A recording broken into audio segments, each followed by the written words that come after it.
আর যে সরকার আল্লাহর আইনকে মানবে না এমন কিছু প্রধানমন্ত্রী আমরা মানি না।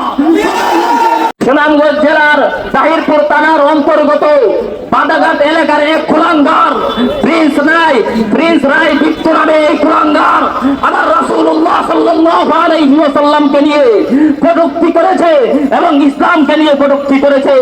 আমরা বলতে চাই প্রশাসন বাইরে তাকে গ্রেফতার করেছেন ভালো কথা, সাথে সাথে তাকে জাতির সম্মুখে ফাঁসির কাস্টে ঝুলাতে হবে, ফাঁসির কাস্টে ঝুলাতে হবে।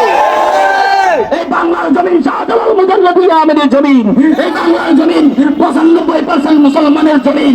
এই জমিনে নবীজিকে কটূক্তি করে কোন নাস্তিক বলগার, কোন কুলাঙ্গার বাঁচতে পারবে না, বাঁচতে পারবে না।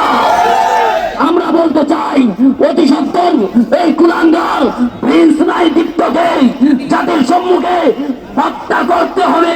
রাসূল বলেছেন মান সাব্বা নবিয়ান ফাকতুলুহু, যে নবীজিকে গালি দিবে তাকে হত্যা করো।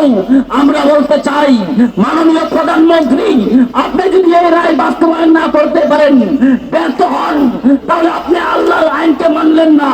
আর যে সরকার আল্লাহর আইনকে